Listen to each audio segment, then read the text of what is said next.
All right, welcome to the Young Turks. Interesting, like quasi power panel here. Cenk, John Iadarola, Ben Mankiewicz. I feel like we haven't done this combo in a while, and it feels good. Yeah. How you doing, Ben? It feels okay. Okay, got you. Fair enough. Feels like Ben hasn't been on since the midterms. What do you think? Was it a wave? Yeah, I don't know. I'd like if we could win 40 seats. I think it'd be good. I think it'd be that'd be amazing. Come on, 40 seats. Yeah. Okay. So, all right, guys, the walls are closing in on Trump. So huge day for tick, tick, tick, tick. So Giuliani's in a world of trouble. Panic cost of Mitch McConnell. We're going to tell you about that a little bit later. And then there's a lot of stories today that are interesting, controversial stories that are not as clear, if you ask me. So we're gonna revisit Ellen and George W. Bush because that has actually exploded further. Celebrities are taking sides, going to war. So going to Twitter war, so you know it's serious. And obviously updates on what's happening in Kurdish territory. And speaking of war, the more important war is Fox News versus Donald Trump. So that's also coming up. And actually, apparently war is the theme, because in the third hour, I'm going to be interviewing the two Just Democrats running against the two most conservative Democrats in Congress. So running against Dan Lipinski and Cuellar, Henry Cuellar. They are indisputably the two most conservative Democrats. They've got Just Democrats in their primaries. We're going to talk to those challengers today, and so don't miss that, because those two seats are super important and incredibly winnable. All right, so we got a big show ahead. John. Seems divisive. Anyway, yeah. Okay, let's start off with the big, incredibly complicated story of the morning. Donald Trump is already distancing himself from Rudy Giuliani following the revelation earlier today that two of Giuliani's associates were apparently arrested while attempting to flee the country. We're gonna have the details on what they're being charged with. But first here, from just a little bit ago, is Donald Trump being asked about it. I don't know those gentlemen. Now, it's possible I have a picture with them because I have a picture with everybody. I have a picture with everybody here. But somebody said there may be a picture or something where at a fundraiser or somewhere. But I have pictures with everybody. I don't know if there's anybody I don't have pictures with. I don't know them. I don't know about them. I don't know what they do. But I don't know. Maybe they were clients of Rudy. You'd have to ask Rudy. I just don't know. Just to be clear, the question was, it was either do you know them or what do you know about them? And he began saying picture, I don't know, is there pictures? Maybe there's pictures. I take a lot of pictures of everybody. I'm taking selfies, I'm like Elizabeth Warren. I got selfie lines up and down the block. Yeah. Because the photos are out, we're gonna have the photos. We already have the photos. He knows that he's seen the photos, everybody talking to him has seen the photos, so that performance needs to go on. Yeah, well, two things about that performance. One, it sounds like a guy who's closeted walking into a room going, "I'm not gay." Okay, no one asked, right? No one asked about the pictures yet. And you're like, it could be pictures, there could be pictures, but it doesn't mean I know them. Well, they've given a lot of money to you. So that's how you might know them, because that's the kind of folks that you usually care about. And then of course, a usual Trumpian, I've got pictures with almost everybody. Here's a person you don't have a picture with. Okay, thank God. And so it's an absurd claim, obviously. In fact, that reaction, I didn't think that Trump was that implicated. He took a ton of money from them, but he might not have known that they were funneling the money from foreign countries, etc. But his panic reaction makes me think, oh, he knew. And apparently he's more involved. Maybe, yeah, maybe. It's hard to say. More importantly, at the end of that, he's starting to say like, "Yo, you should talk to Rudy. Talk to Rudy." I don't even know Rudy. Who's Rudy? So we're getting there. I love Rudy. Good movie. Good movie. Yeah. Good movie. Kid couldn't play. Got on the team. Scored a couple of touchdowns. Yeah. But you're talking about a different Rudy, Giuliani? I never heard of him. Yeah. Rudy's like, oh, Trump is such a good friend of mine. We're just hanging out on the side of the road, and there's a bus coming, and now he's picking me up by the seat of my pants. You know, it's funny because there was a circumstance where I would have found myself in the position of saying, well, the picture is useful politically, but the picture with the president really doesn't mean anything. They could have been, they're obviously associates of Giuliani. He brought him in, get the picture. Trump's like, great to meet you guys. Thanks for all your great work. And he doesn't know them. But after that little performance, I'm like thinking, Oh no, he knows him. Yeah. Like really well. Yeah, like extremely well, yeah. I would assume at this point that people would know some of the basics, but let's just run through it really fast, just in case. The FBI arrested the two men, Lev Parnas and Igor Fruman, who were also important witnesses in the House's impeachment inquiry as they were trying to board a Frankfurt-bound flight with one-way tickets on Wednesday night, as you do. They were going for food, I guess. After lunch earlier in the day. Yeah. With Rudolph Giuliani. Yes. At a Trump hotel.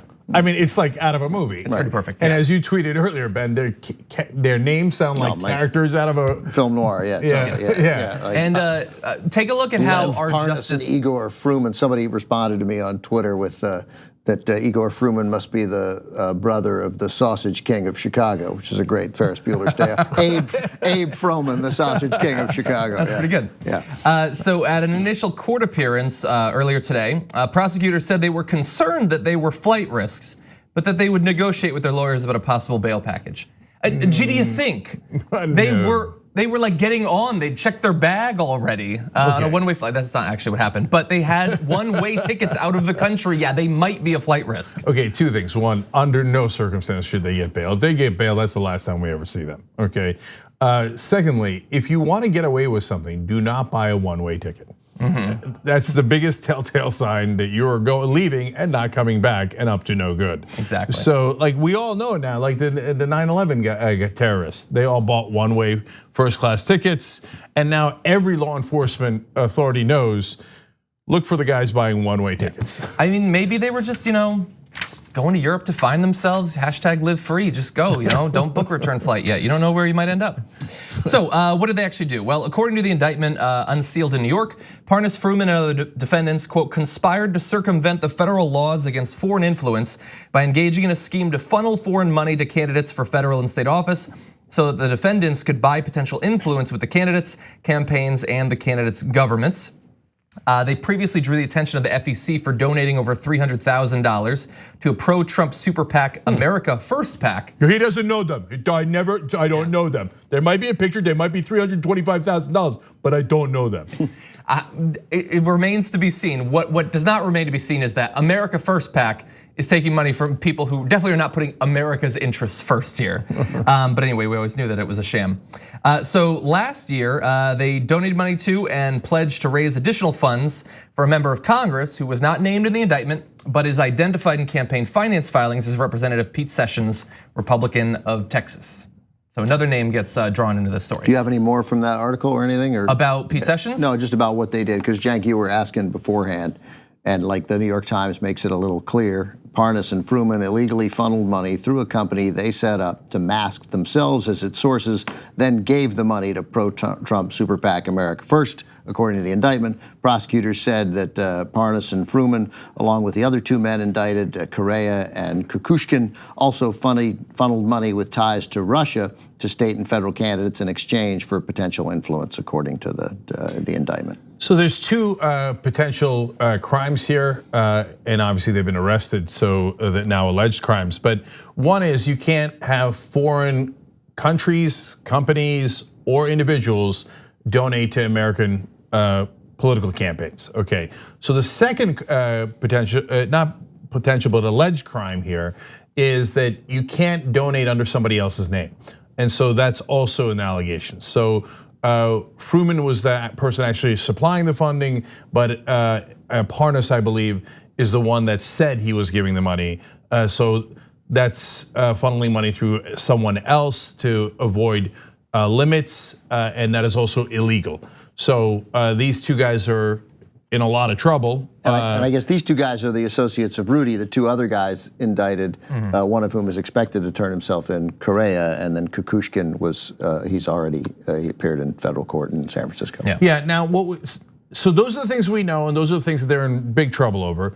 What we don't know is how much Giuliani and Trump are implicated. So Giuliani is their lawyer.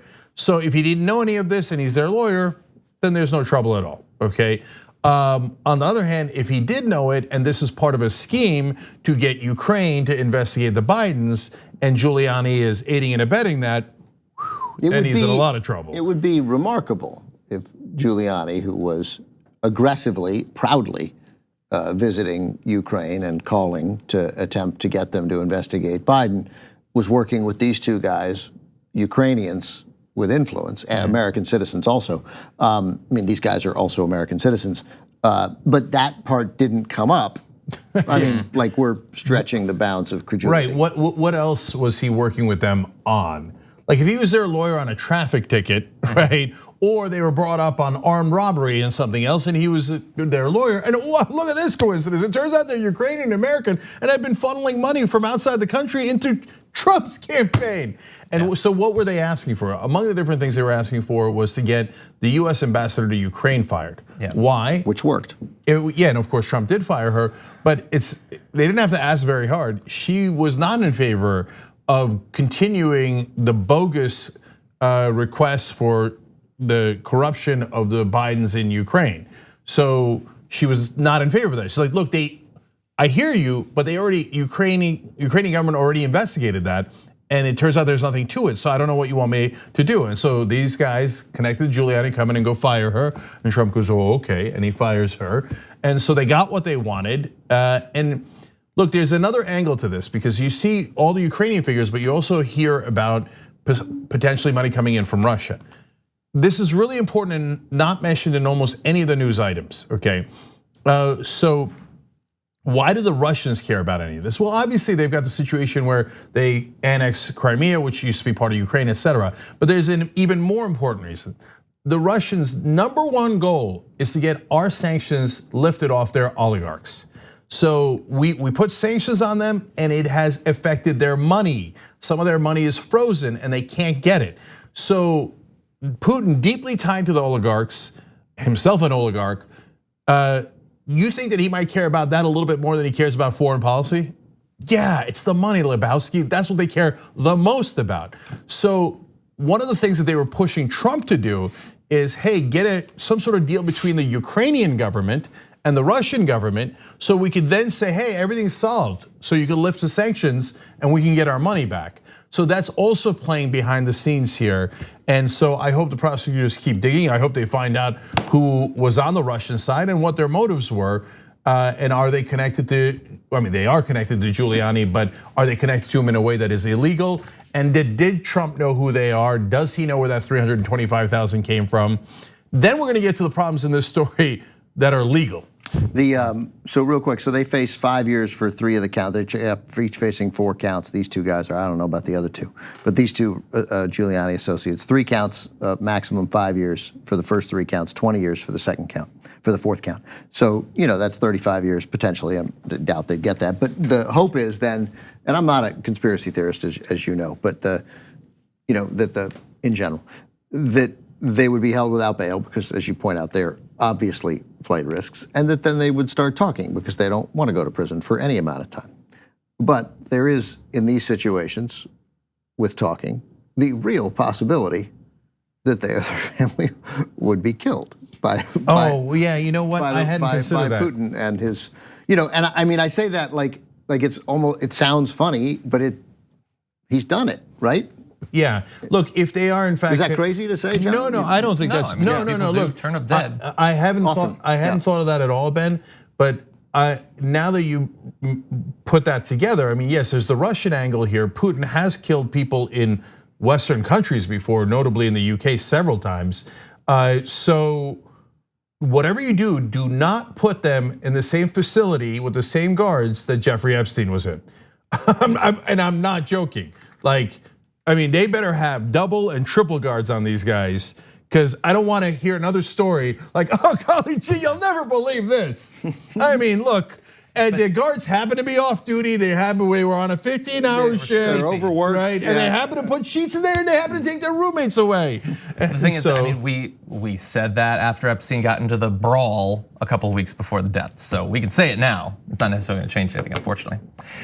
One other sort of lighter part of this story. This is the first time I've seen this, but Donald Trump has unleashed something that you can expect you will see many times until Donald Trump is out of office, at least. I told you that there were photos. Everybody knows there's photos. And so it wasn't long before people, including Parker Malloy, produced something like this. So you're seeing there the Nickelback thing. It's gonna be used for every photo from now on. So there you have Don Jr. It's the two people who were arrested and also RNC co-chair Tommy Hicks Jr. But those two individuals are also in photos. There's one photo with Trump, Pence, and Giuliani, and those two. Again, being in a photo doesn't necessarily mean anything, but that didn't stop Donald Trump from, tweeting out what he tweeted out. Here's the only thing that it means, and then it gets to, I think, maybe even the most problematic part that is actually legal.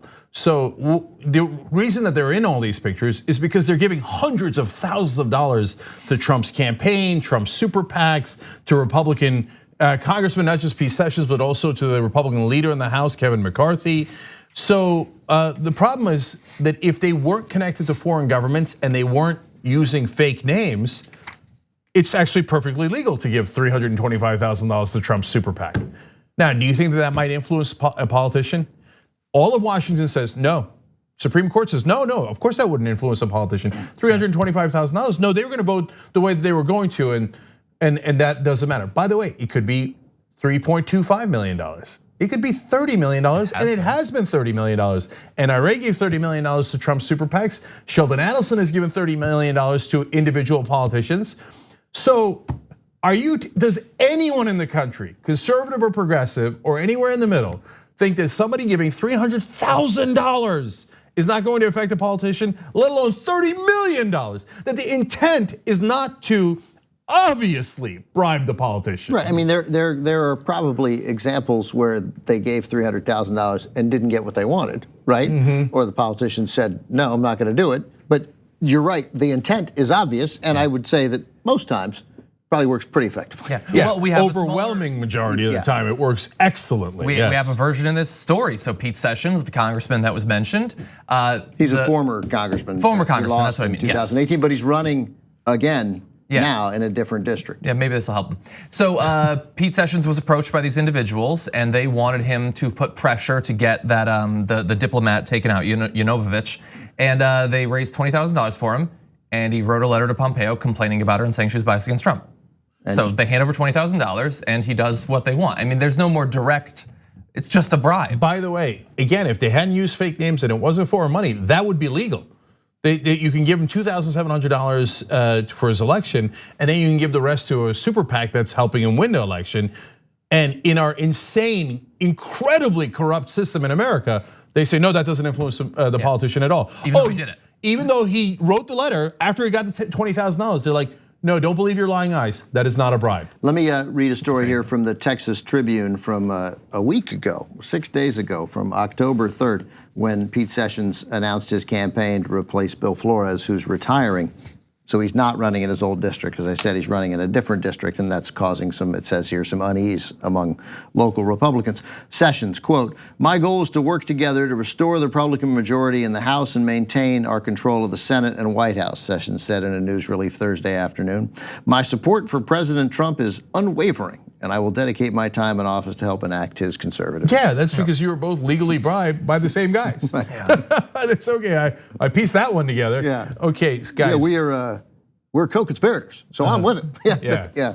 Look, wolf-pac.com/join, because if you don't get the money out, they're gonna, if again, not using fake names, totally legal to bribe any politician in the country and completely and utterly own them, to get them to write any letter, fire any ambassador, take any action that you want. In fact, if you're a company or an individual, it's a little crazy not to bribe the politicians, because your competitor might bribe them.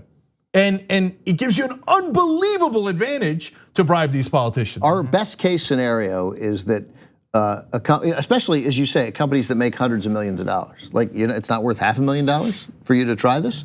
And like our best case scenario is that company X that wants to drill gives $500,000, and company Y, which doesn't want to drill but wants to get a nuclear power plant, also gives $500,000. And then we're at, like, ideally reset to zero. But of course what they're gonna do is somebody's gonna give 600, the other one's gonna give 700,000. What does that sound like?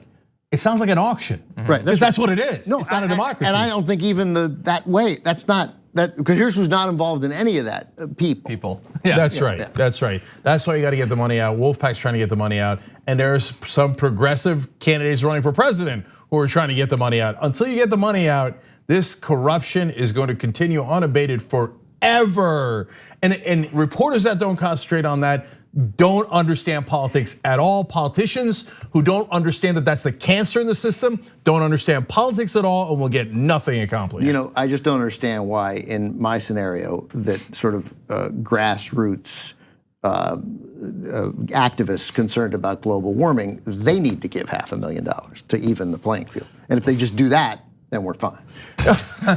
This is the absurdity of the American system. Right. So that's why you've got foreign actors coming in, and a lot of times this is dark money. You're not even allowed to find out where the money came from. So how would we know if it's a foreign government or not a foreign government, a foreign actor or not a foreign actor? A lot of times you can't even ask. This is absurd. The American government is for sale. We shouldn't be surprised that some of the bidders are foreign governments. Yeah. They're like, if you're for sale, I'll buy you. We should probably take a break. Lots of stuff to get to. Okay, when we come back, Trump's in trouble not just for Ukraine, but this what he did to the Kurds, it is having, I'll say, a surprising effect on him. I think it's gonna hurt him almost as much as anything he's done, because it's really taking a toll on his support among conservatives, the military, and Republicans. So I want to give you the details of that when we come back, so we'll see there. We hope you're enjoying this free clip from the Young Turks. If you want to get the whole show and more exclusive content while supporting independent media, become a member at tyt.com/join today. In the meantime, enjoy this free segment. All right, back on the Young Turks. First of all, I want to tell you guys, I'm going to Ohio on Tuesday, and I hope to see you guys there. We're going to do a meetup there. It's kind of a rally / meetup. It's at the Renaissance Westerville Polaris Hotel at 2 o'clock. Ohio's a big state. I'm looking to narrow it down to one of the cities. Yeah, near Columbus, obviously, where the debate is happening. So it's Westerville, Ohio. It's on Tuesday. Xavier Carrigan, running for office, is a huge progressive, is also going to be there, and so is Morgan Harper, a Just Democrat. She's also going to be there and talking to you guys. So it's a great opportunity. tyt.com/rally. Show up at 2 o'clock, but once you go through tyt.com/rally, they get you the information on exactly where and when. I was there for a long weekend in Columbus over the summer, and Columbus is an outstanding city. Okay, God bless. But every city I go to in America, almost every city I rather enjoy. You'll like Columbus more than all those other cities. Okay, well, we're gonna find out. And then, of course, our coverage of the presidential debate starts at 8 p.m. Eastern. So you got the regular show, and then as soon as the debate is over, boom, we're back on analyzing the debate here in the studio, and then I'll be in the spin room, and we'll connect that way as we have in other debates. Okay, let me run through your comments. A lot of really great ones, so as quickly as I can. Lorenzi from the members section says, so excited to see Ben back on the main show. It's been too long, cannot wait to hear his perspective. You're gonna be disappointed. Okay. Cenk Tapper writes in, that's funny. That's funny. Yeah. Double dose of Johnny Pie today, love it. Skellner writes in, everyone around Trump goes to prison. MAGA still thinks he's saying Trump. It is curious how many people around him have gone to prison. Jess/IMTYT writes in, anyone else look at these two guys and think, two wild and crazy guys. Yeah, they do look a little that way. I saw a mashup where it was those two and then the two wet bandits from Home Alone next to each other. So I keep reading that they're associates of Giuliani, and I have not read that he is representing them. I have not. But I've read he that has he's referred to them as clients. Okay. Yeah. Christina L. Cherry on Twitter writes in, wow, Ben on the main show, love it. And then finally, Chaco Satsu Cosplay says, can't wait to see Marie for Congress on TYT Live tonight. That's Marie Newman. She's going to be on in the third hour. So is Jessica Cisneros. Last one, unregistered Chicano says, Saul Goodman would be proud. Trump didn't just hire a criminal lawyer. He hired a criminal lawyer. Excellent Breaking Bad reference. How shocking is it that Trump's smartest lawyer, turns out, was Michael Cohen? He's like, I'll just take the prison time up front and be done with it. Yeah, right. All right, what's next, John? Oh, I thought you'd want What poll? Okay, so let's talk about a different poll then, not that one. Fox News released the results of a new poll today. It's an impeachment poll showing, for the first time, I think with the Fox poll at least, majority support for not only impeaching Donald Trump, but also then removing him from office. And Donald Trump received that new poll from Fox with all of the grace that you would expect. He took the poll and then he took Fox News and he took them behind a woodshed. And well, you know where that goes. So look, he tweeted about them. He's not a fan of them. But this time, him casting them aside in favor of another right-wing network was as direct as I've ever seen it. So let's talk about a couple of his tweets. He says, "From the day I announced I was running for president, I have never had a good Fox News poll. Whoever their pollster is, they suck." But no, we gotta stop right there. Hold on, we'll get to the rest of it. But first of all, that's so telling in so many different ways. First, you've never had any good polls from any news organization. Rasmussen. Yeah, except I was gonna say that, except Rasmussen, whose polls actually suck because they're not accurate. But every other polling organization agrees you are not popular. So now, why is he so mad at the Fox News poll? Because it's not just because he's unintelligent. I know that's my go-to explanation and right 99% of the time. And still true here, he really doesn't understand what a poll is. But mainly because he assumes corruption.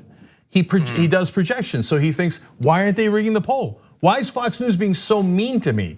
Their pollster sucks because he's agreeing with all the other pollsters, when in reality, if he was doing his job right, he'd rig the poll so I look good. Yeah, if he's saying this pollster's bad and then tweets out Breitbart polls that show him with 97% approval, please, it's 98. not polling accuracy that he's really concerned about there. Yes. But let's continue with the tweet. But Fox News is also much different than it used to be in the good old days, with people like Andrew Napolitano, who wanted to be a Supreme Court justice, and I turned him down. He's been terrible ever since. Shep Smith and Donna Brazile, who gave crooked Hillary the debate questions and got fired from CNN, and others. Fox News doesn't deliver for us anymore. It is so different than it used to be. Oh, well, I'm president. Yeah. Also, let's remind ourselves that he is president, and he writes things like, their pollster sucks. Yeah. Oh, well, oh yeah, I'm still president. Yeah. Whoever their pollster is, they suck. So like I said though, really fast, it's very direct. It's get rid of Fox News and then, well, what should we watch instead? I'd recommend the Dark Crystal prequel series on Netflix, very good. I've been trying to get Ben to watch it. He has a different idea. He tweeted almost immediately after that one, "Thank you to OANN, One American News, for your fair coverage and brilliant reporting. It is appreciated by many people trying so hard to find a new, consistent, and powerful voice. See you tonight at the big, you can just watch The Voice. See you tonight at the big rally in Minneapolis." And somebody was watching this exchange and noted it. It is someone who is known for fairness and brilliant reporting. OANN turned their entire front page into Donald Trump loves them. It's not only the headline there, but you can also see it's their trending topic. That's how most journalists behave.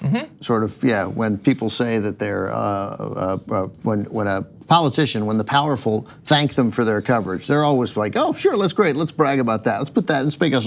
That'll be our headline tomorrow morning." Yep. So I think there are a couple things that are worth mentioning real quick. First of all, Andrew Napolitano, when I guess it was last week, and again, this would be one of the things that you could say when Mitt Romney said something publicly regarding the Kurds, which we'll get to, and like Lindsey Graham, when Napolitano said that Trump had confessed to a crime at the point where he said he admitted encouraging the Ukrainians to look into Joe Biden and his son. That's a stunning moment. Like maybe it was because Napolitano tried to get on, Napolitano had told his friends, Politico reported that Napolitano had told friends that he was on the short list back in 2017. And so maybe he's bitter, I don't know, but still having the most prominent legal analyst at Fox News suggest that the president had just committed a serious crime was a significant moment. Then the story that broke today, reading from the New York Times today, is that it turns out that last night, Wednesday night, William Barr met privately with Rupert Murdoch. And given Trump's clear frustration, Trump's frustration at Fox News, as we know, because he's tweeted before, did not start this morning. So I imagine what William Barr was saying, hey, we're going through this difficult impeachment inquiry and we desperately need spun coverage in our favor. I mean, I don't think we need to interpret what likely happened there. How do we mend this relationship so that you people get in line? Right, but you know what? Maybe that's a little bit of good news because that meeting happened on Wednesday and Fox News hosts continue unabated. And so maybe Murdoch said, no, we are not going to slant our coverage. I mean, it's already massively slanted, but we're not going to give you an extra break. And that's why Trump might be even more furious today. Yeah. Maybe. My hunch is he can't restrain himself that today was the day. But it's true, the poll didn't come out today, right? Isn't the impeachment poll? It came out yesterday. Yesterday. So, but I mean, yesterday, okay. so the poll came out yesterday. The meeting was last night, and yet he's tweeting about it today. It would suggest that whatever came out of that meeting, unless it was just a friendly meeting among friends and they didn't talk politics. And it didn't work. It didn't work. That's right. Yeah. So you were sort of jokingly saying like this is totally what a serious news organization would do. I mean, I think rational people would look at like if a news organization is getting praised by a politician, then probably they're not being as critical as maybe they should be. But it feels like an increasing number of people just view politics as a series of cults of personality around leader figures in politics and media. And especially when it comes to people like Donald Trump, I had author Jason Stanley on who literally wrote a book of how fascism works. He looks at it entirely through the lens of loyalty to the leader. And so this is an incredibly effective way to discredit an entire news organization for people who believe that loyalty to Trump is the only thing that matters. It's not like they don't need to win awards, they don't need to break stories, they don't need to have a big investigative reporting team. They need to demonstrate the most loyalty and get the literal thumbs up from Donald Trump for that loyalty. And that's potentially all it takes. And we know that that's what Trump values more than anything in his organization. What he's valued throughout his career is loyalty. Yeah. That's because like the same thing for mob bosses. They value loyalty over competence, and it's actually a rational thing to do because if they don't have loyalty, they're going to go to prison. If the bank robber is not as competent, they'll live, right? So, and Trump, being a lifelong criminal, values loyalty more than competence. That's why he has the most incompetent administration anybody's ever seen. But they're loyal. But they're loyal until he fires them, until he throws them under a bus, et cetera. But two more things about Fox that are important. One is that poll is damning. So 51% didn't just say he should be impeached. They said impeached and removed from office. That means convicted in the Senate. Now, when a majority of the country's there. Now, by the way, that also justifies exactly what we've been saying all along. All you do was start impeachment proceedings. When Nixon's impeachment proceedings began, only 19% of the country wanted to impeach Nixon. By the end, he had resigned. So we made the argument as progressives. Nancy Pelosi, for God's sake, get to it. Because one, you present the evidence and it's talked about 24/7, otherwise it gets buried. And two, Trump unravels and makes more mistakes and acts in a way that is more damaging. And that's exactly what happened. And immediately the polls are already at 51%, impeach and remove, even if it's a Fox News poll. And so, and the last part of that is the reason Trump is so mad is because once you burst that bubble, then he's in a world of hurt because his posse watches Fox News. And if Fox News is maniacally saying that white is black and that the sky is green and not blue and the grass is blue and not green, they will believe it. They will believe it 100%. I mean, the last 3 years has been a case study in that. But if half of them are saying, no, the sky's actually blue, they might actually look up and go, oh wow, it is kind of blue, isn't it?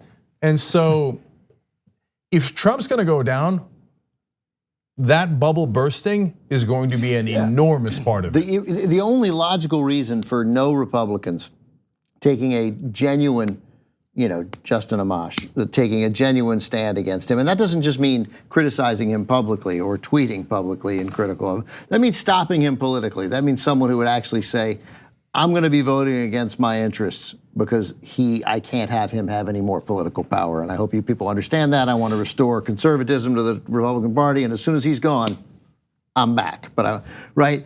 And the reason that nobody has done that, we have to believe, other than being craven, blind followers of the dear leader, is that they see that 90% approval among Republicans and realize that their own political careers are in jeopardy if they do that, right? I think they're mistaken, but that's what they think. But that number doesn't have to drop from 90 to 50. That number just has to drop to 75, 73, 72 for them to think, okay, there's wiggle room. If we lost 18%, 18 more will come. So this is a sign. And let me say one other thing, because the rest of the Fox poll came out today real quick, and it restored Biden to a 10-point lead over Warren, 32-22 with Bernie at 17 and nobody else worth mentioning. So that was the top three, but then it also did the head-to-head matchups.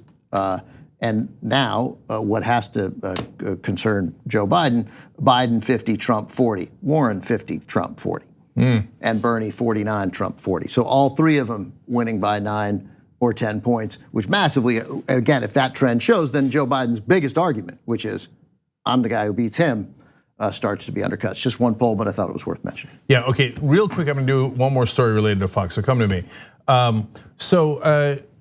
Somebody from US Special Forces called in to a Fox News reporter and had some devastating things to say. Oh, that was a Fox News reporter? Yes, oh, Jennifer wow. Griffin is who he called into. We don't know his name. He's a member of the US Special Forces that fought alongside the Kurdish-led Syrian Democratic Forces.